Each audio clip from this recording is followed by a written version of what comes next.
बिस्मिल्लाहिर्रहमानिर्रहीम। अशम आगा साहब, आज हम आपके खूबसूरत गार्डन में बैठे हुए हैं। मौसम खुशगवार है, टेम्परेचर भी 26-27 है।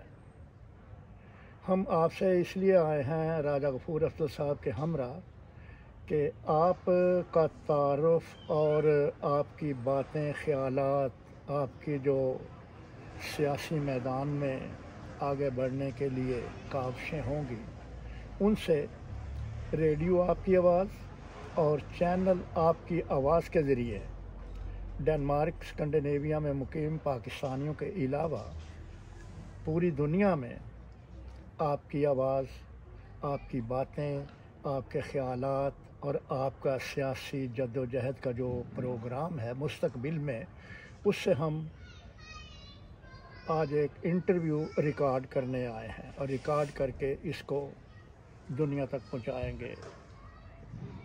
सवाल आपसे ये है कि आपके वालिद ने सियासी मैदान में सौबतें तकलीफ़ें बर्दाश्त की, जलावतनी इख्तियार की, और अल्लाह का बड़ा ही फ़ज़ल और करम है कि ये डेनमार्क जैसे एक पुरअमन मुल्क में मुकीम हैं और आपकी पूरी फैमिली यहाँ इनके साथ रह रही है। आप जानते हैं कि वालिद साहब ने सियासत में कितनी तकलीफ़ें बर्दाश्त की हैं। इसके बावजूद आप सियासत में हिस्सा ले रहे हैं। आपने कोई कारोबार शुरू क्यों नहीं किया? आप बताएं, अपनी तालीम बताएं, अपने अज़ाइम बताएं।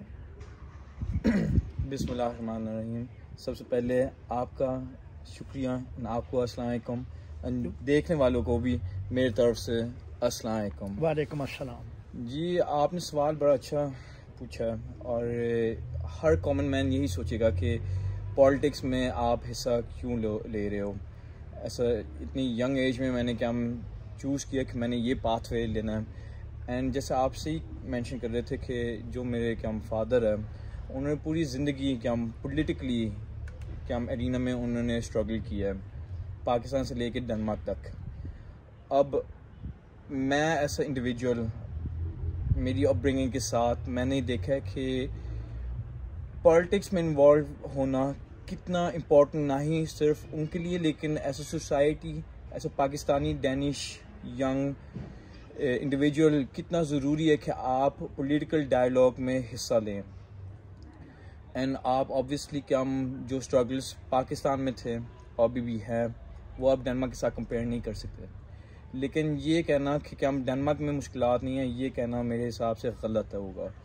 तो अब जबकि मैं यहाँ पैदा हुआ हूँ, यहाँ मेरी अपब्रिंगिंग रही है और आने वाले टाइम में मैं यहाँ डेनमार्क में ही क्या अपने आप को इन्वॉल्व करूँगा, तो मुझे लगता है कि ना ही सिर्फ मुझे, लेकिन जो जितने भी यंग इंडिविजुअल्स यहाँ डेनिश सोसाइटी एंड ख़ासकर जिनके पास पाकिस्तानी बैकग्राउंड है, उनको कोई ना कोई हद तक क्या हम पॉलिटिकली एक्टिव होना चाहिए। तो मैं समझता हूँ कि मेरी ज़िम्मेदारी है कि मैं एक पाथवे क्रिएट करूँ मेरे जैसे लोगों के लिए, जो ना ही सिर्फ यंग हैं लेकिन जिनका थिंकिंग भी थोड़ा सा डिफरेंट हो ओल्डर जनरेशन से। तो ये मैं समझता हूँ कि बहुत ज़रूरी है। आपने पाकिस्तान की सियासत और डेनमार्क की सियासत का ज़िक्र किया अभी, और ये भी कहा कि सिर्फ पाकिस्तान में सियासत जो है वो मुश्किलात का शिकार है। तो इसके बावजूद आपका ये फरमाना है कि डेनमार्क में भी सियासत जो है उसके सामने इसमें भी रुकावटें और मुश्किलात आती हैं। आप बताना पसंद करेंगे कि किस किस्म की यहाँ पर मुश्किलात हैं? ऑब्वियसली, लेकिन आप देखें, अगर आप पॉलिटिकल नहीं हो तो आप ऑन अ डेली रूटीन देखते हैं कि आपको कैसे डिमोनाइज करते हैं कि हम डेनिश गवर्नमेंट। अगर आपने क्या हम जॉब अप्लाई करना है तो वो सबसे पहले आपका नाम देखते हैं, आपका स्किन कलर देखते हैं, आपका रिलीजन देखते हैं, ठीक है। अगर आप क्या मैं जहाँ भी जाएं आपको डिस्क्रिमिनेट कोई ना कोई हद तक किया जाता है। और हमारी क्या आप देखें, हम जहाँ डेनमार्क में पैदा हुए हैं तो हम क्या मैं वैल्यूबल है जैसे जितने कोई और हो। हमारा स्किन कलर को डिफाइन नहीं करना चाहिए कि हम कितने केपेबल है काम के लिए या नहीं। तो मेरे हिसाब से इन डिस्क्रिमिनेशन इन क्या इश्यूज़ को हमें क्या सबसे पहले हमें अपना आवाज़ बुलंद करना चाहिए और फिर इनको क्या हमें सॉल्व करने की जितने हद तक हम कर सकते हैं उतना करना चाहिए हमें। 50 वर्ष पहले मैं जानता हूँ कि जो बातें आप अभी मेरे सामने रूबरू कर रहे हैं, उस वक़्त मुझे भी मालूम है कि जो बच्चे हम आपकी तरह तालीम से फ़रागत हासिल करके किसी मुलाजमत के लिए अप्लाई करते थे तो उनकी आवाज़ टेलीफोन पर सुनकर तो उनको जो है वो जॉब नहीं देते थे।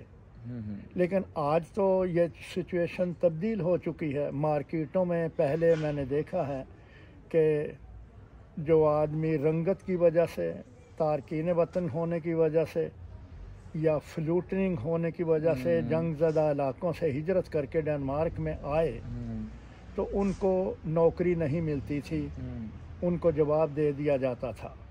लेकिन आज आप किसी भी मार्केट में जाएं, आपको Somalian, Pakistani, Bangladeshi, Indian, Chinese ख़वातीन कैसे पर बैठी हुई नज़र आती हैं। आप अंकल दुरुस्त कह रहे हैं, हो सकता है पहले से इम्प्रूवमेंट हो, लेकिन मैं तो कंपेयर नहीं कर सकता कि हम पुराने ज़माने के साथ, क्योंकि मैं तो इस ज़माने का हूँ। लेकिन आप बात करें, आप ये देखें, हम हो सकता है ये हमें हो सकता है ये लगे कि तब्दीली आ गई है, बेहतरी आ गई है, लेकिन जो रिपोर्ट शो केस कर रहा है कि ऐसा इंडिविजुअल जिसके अगर आप यंग औरत हो जो हिजाब पहनती है तो आपने 63% ज़्यादा क्या एप्लीकेशन सेंड करना होता है सिर्फ ये कंसिडर होने के लिए एक जॉब के लिए। ये नहीं है कि आपको जॉब मिलेगा, आप कंसिडरेशन के लिए आपने फिर 63% ज़्यादा क्या अपना एप्लीकेशन सेंड करना है। अगर आपके क्या अरबिक रूट्स है तो आपने 74% लाइकलीहुड है कि पुलिस आपको रोक ले। मतलब ये ऐसे नंबर्स एंड फैक्ट्स है जो शोकेस कर रहे हैं कि डेनमार्क में इश्यूज है, ख़ासकर हम मिनॉरिटीज़ के लिए इश्यूज है। और ये एक नया सा फिनोमेनन आ गया है। हो सकता है आप लोग इतना ज़्यादा आपके ज़माने में इतना ज़्यादा इस बातचीत नहीं हुआ है, लेकिन एक है मेंटल हेल्थ, जो यंग लोग बहुत ज़्यादा इस पर फोकस डाल रहे हैं। एंड ये ऐसे इश्यूज है जो क्या मेंटल हेल्थ को बहुत ज़्यादा क्या इफ़ेक्ट कर रहा है यंग लोगों के लिए। अशम आगा, आपकी बातें रिकॉर्ड हो रही हैं और सुनने वाले इससे मुस्तफ़ीद होंगे।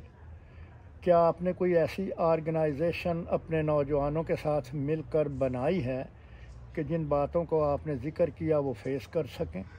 और दूसरी बात यह है कि डैनिश सियासत पाकिस्तान की सियासत से एक हवाले से बहुत मुख्तलिफ है।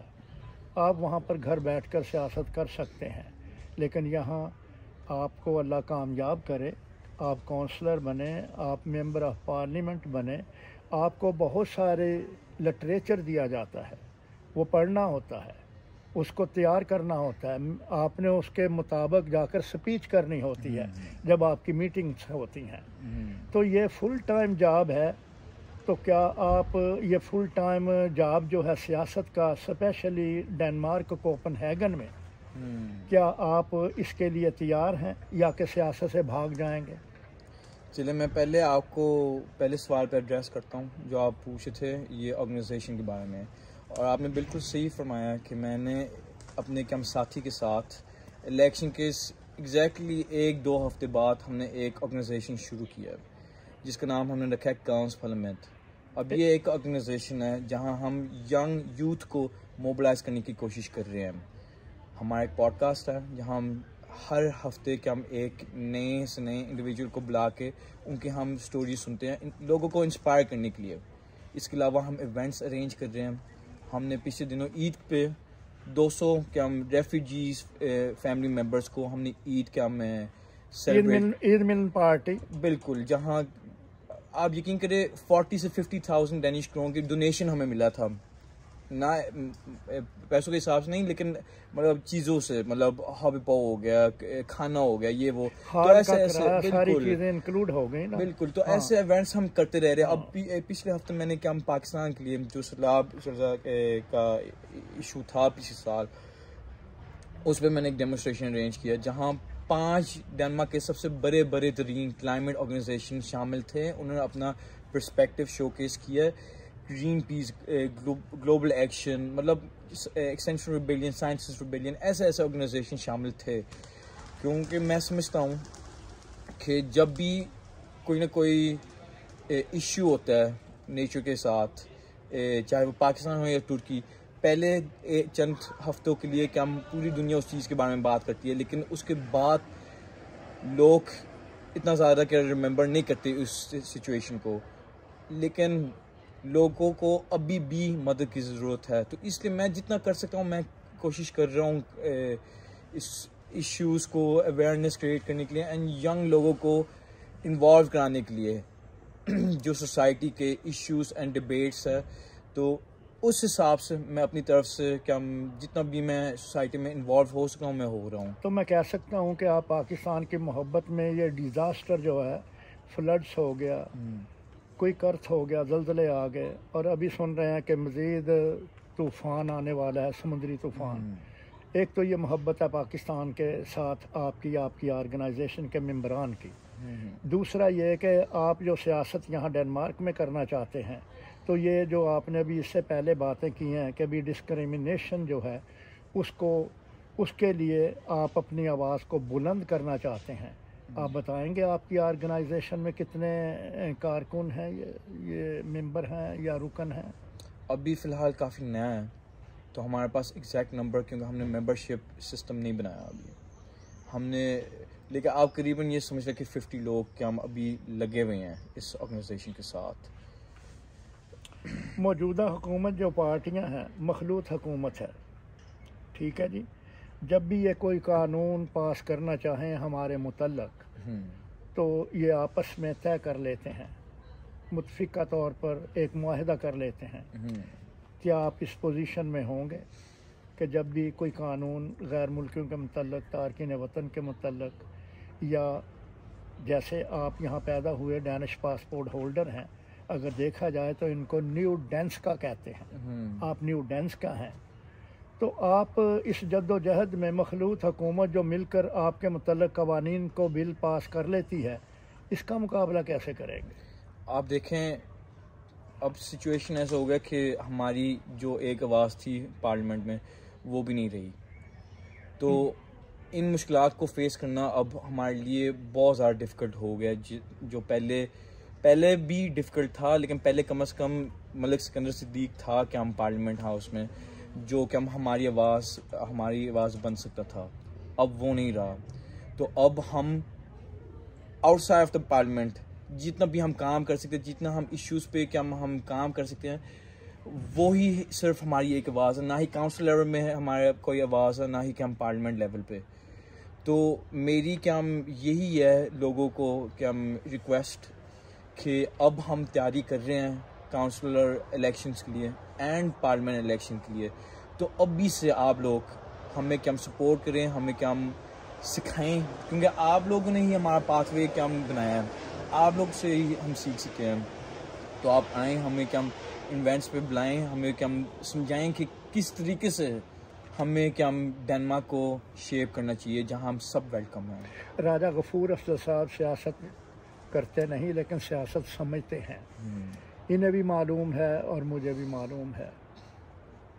डेनमार्क के अंदर आप अगर किसी सियासी पार्टी के टिकट पर इलेक्शन में हिस्सा लेते हैं, खा वो बल्दियाती हों या पार्लियामेंट के हों, तो मैं समझता हूँ कि कामयाबी का राज या कुंजी तो यही है कि सियासी पार्टी के टिकट के ज़रिए आपको इंतखाबात में और आपके साथियों को इंतखाबात में हिस्सा लेना चाहिए। क्या कहते हैं आप मुझे बताएं फिर फ़ायदा क्या हुआ है? अब प्रीवियसली हमने देखा है कि काफ़ी हमारे कम सोसाइटी के लोग क्या हम खड़े हुए हैं दूसरी पार्टियों की तरफ से, उन्होंने क्या क्या हम हासिल किया है। मैं सब ये आपसे पूछना चाह रहा हूँ, जो काम हमने फ़ी खान में किया था लास्ट टर्म में, वो तो किसी ने भी कभी नहीं किया। आपने क्या हम कश्मीर की बात की है क्या हम पार्लियामेंट हाउस में, आपने ईद मुबारक कहा है ऑफिशियली। और मैं एक एग्जांपल लेता रहता हूँ, लोगों को सुनाता हूँ, क्योंकि लोग कहते हैं कि यार ये तो सिर्फ क्या हम इसमें कोई डिफरेंस नहीं आएगा। सिकंदर ने क्या हम ईद मुबारक कहा पार्लियामेंट हाउस में, इसमें हमें क्या फ़ायदा है। मैं आपको बताता हूँ फ़ायदा क्या है। पहली दफ़ा जब सिकंदर भाई ने ये मेंशन किया था ईद मुबारक, तो पूरा का पूरा पार्लियामेंट क्या हम उनके ख़िलाफ़ गया था। मतलब आर्टिकल्स भी छपे हैं कि ये बंदा कहाँ से आया है, इसने क्या बोला है, पार्लियामेंट हाउस में बोला है ये। सेकंड टाइम जब उन्होंने कहा था तो किसी ने कुछ भी नहीं कहा, क्योंकि उनको पता है कि इस पे एक कहानी बनेगी। अब तीसरी दफ़ा जब उन्होंने कहा था ईद मुबारक पार्लियामेंट हाउस में, तो ऊपर से क्या बाकी पार्लियामेंटेरियंस ने ये कहा है खैर मुबारक। मतलब जितना आप एक बात को मेंशन करते रहोगे उतना आप नॉर्मलाइज करोगे सिचुएशन को। और ये जो आपको अपॉर्चुनिटी मिली थी क्या फ्री खान की तरफ से, ये किसी और पार्टी से आपको क्या अपॉर्चुनिटी नहीं मिलेगी। क्यों? क्योंकि जो अगर गैर वेस को ले लें, ये सपोर्टिंग पार्टी रही थी गवर्नमेंट की लास्ट टाइम में, और बहरहाल गवर्नमेंट में नहीं है, ना ही सपोर्ट कर रही है गवर्नमेंट को।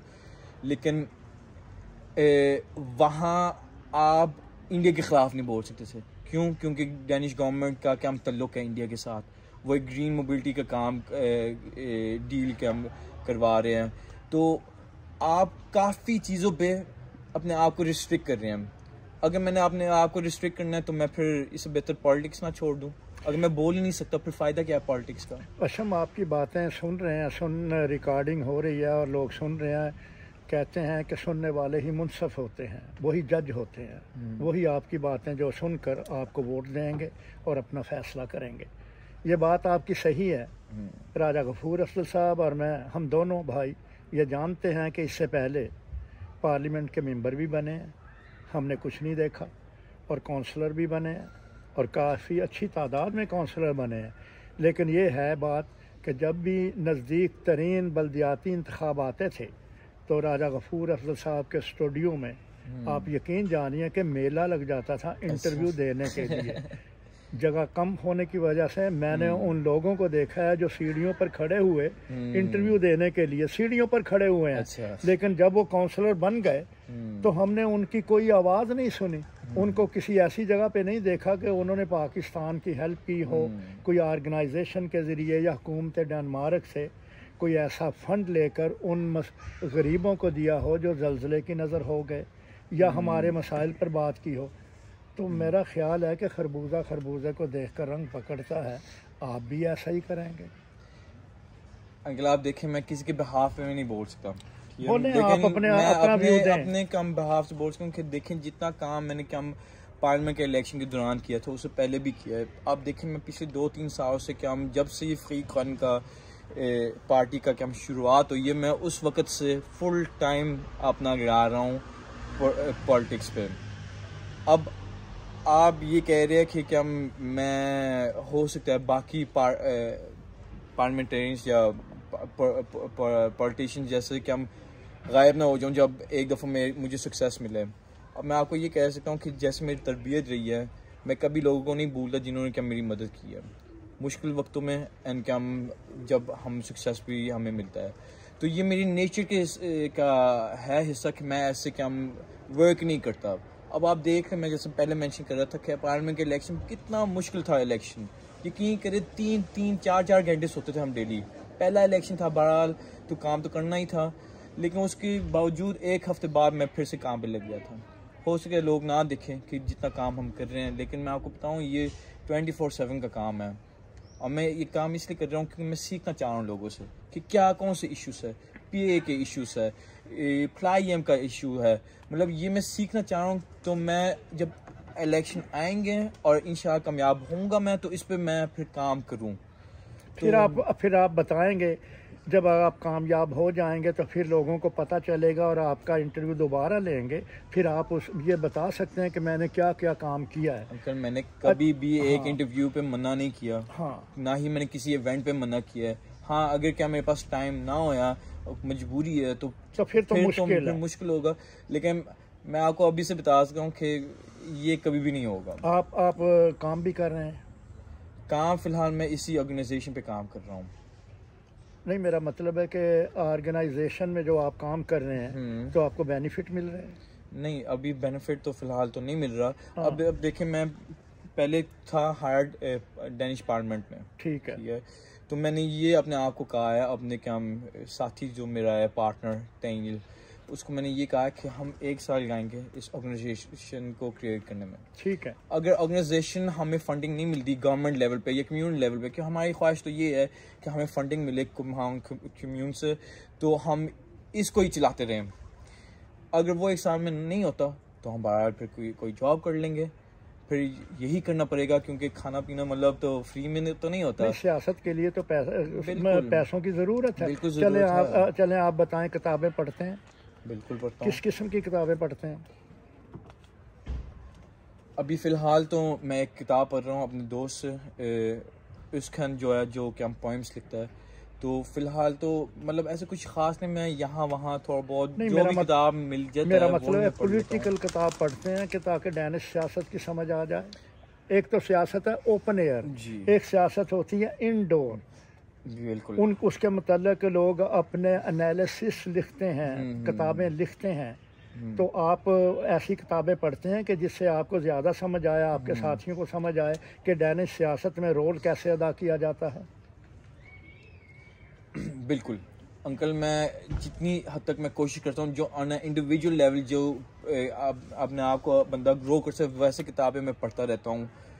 एक हो गया रिच डैड पुअर डैड, मतलब ऐसी किताबें मैं पढ़ता हूँ। लेकिन जब पॉलिटिकली कि हम अगर आप बात करें तो मुझे लगा कि टाइम थोड़ा सा चेंज हो गया। चलें अब आपके साथ आखिरी सवाल करते हैं, क्योंकि इशारा मिल रहा है मुझे। अच्छा, अगर आज़ाद उम्मीदवार की हैसियत से, अगर आप आज़ाद उम्मीदवार की हैसियत से बल्दियाती इंतखाबात में हिस्सा लेते हैं तो 2500 से 3000 तक वोट आपको चाहिए बल्दियाती इंतखाब में कामयाबी के लिए। और अगर आप सियासी पार्टी के टिकट पर इंतखाबात में हिस्सा लेते हैं तो फिर तो 300-400 के ज़रिए भी आप काउंसलर बन जाते हैं। तो इन दोनों सूरतों में आपका क्या फ़ैसला है? पहली बार अंकल बात तो ये कि free Khan party, independent party, वो हम खड़े हो रहे हैं आने वाले इलेक्शन में आप उसके लिए प्लेटफॉर्म से जी, तो मैं उनके तरफ से मैं खड़ा हो रहा हूँ। ठीक है। एंड ये कि इवन पार्लियामेंट इलेक्शन में भी हमें उम्मीद ये है इंशाल्लाह कि हम वहाँ खड़े होंगे फ्री खान की तरफ से, क्योंकि मैं किसी और पार्टी में जैसे अभी सिचुएशन है अपने आप को मैं नहीं देख सकता। यानी सियासी पार्टी से आप टिकट लेकर हिस्सा नहीं लेंगे, बात क्लियर हो गई। लेकिन फ्री खान भी तो सियासी पार्टी है ना? नहीं, मेरा मतलब ये तो इंडिपेंडेंट है ना। वो जो सियासी पार्टियां डैनिश हैं उनका जो है मयार, उसके मतलब कवानीन और आइन और पार्लियामेंट जो कहती है वो और चीज़ें हैं और ये और चीज़ें हैं। अच्छा। मेरा सवाल ये है कि अगर आप सियासी पार्टी, डैनिश सियासी पार्टी जैसे सोशल है, वेंस्ट्रा है, रेडिकल है, तो उसमें मार्जिन ये है कि दूसरी पार्टियों के ज़ायद वोट आपको मिल जाते हैं। इसके अंदर आपके लिए कानून और कायदा अलग है। तो ये मैं कह रहा हूँ कि ये 3000 वोट आपको मिल जाएंगे अगर आप इंडिपेंडेंट पार्टी के ज़रिए इंतखाबात में हिस्सा लेंगे, आप इतनी कैंपेन चला लेंगे। और दूसरी बात यह है कि बल्दियाती इंतखाबात में आपके अलावा आप कितने कैंडिडेट खड़े करेंगे? अब जितने कैंडिडेट्स हम खड़े करेंगे ये तो मैं इस पर आपको सवाल का जवाब नहीं दे सकता, क्योंकि ये मेरे कैंप कंट्रोल में नहीं है। ठीक है। लेकिन जैसे आप दूसरा सवाल कर रहे थे, जैसे अभी फ़िलहाल पॉलिटिकल अरीना का सिचुएशन है, मैं किसी और पार्टी की तरफ अपने आप मैं नहीं देख सकता कौन सी पार्टी मुझे रिप्रेजेंट कर सकता है जैसे है। हाँ, अगर कोई और क्या सिचुएशन बन जाएगी तो फिर वहाँ बंदा देखा जाएगा। लेकिन जैसे सिचुएशन अभी फ़िलहाल है, मैं फ्री खान की तरफ से खड़ा हूँगा और मुझे पूरा उम्मीद है कि हम इंशाल्लाह कामयाब होंगे। अब आप देख लें पार्लियामेंट इलेक्शन में जिनके पास डैनिश पासपोर्ट होल्डर्स थे 38,000 लोगों ने हमें क्या वोट दिया है। कुंभ में मेरे ख्याल से 10-11 हज़ार लोगों ने हमें वोट दिया है और वो पासपोर्ट होल्डर्स हैं। और मैं तो खड़ा ही नहीं होया था कुंभ में, मैं तो कुंभ में का हूँ। शुक्रिया आपका अशम आगा, आपसे बात करके खुशी महसूस हुई। और आपके गार्डन में बड़ा एटमॉस्फेयर, बहुत खूबसूरत फूल खिले हुए हैं। अल्लाह आपको इसमें जद्दोजहद करने की हिम्मत दे, आपके इल्म में इजाफा करे, क्योंकि आपका घराना एक सियासी घराना है। आपके वालिद ने बहुत मेहनत की है, आपको मेहनत करनी पड़ेगी। बहुत शुक्रिया आपका। अल्लाह हाफिज़।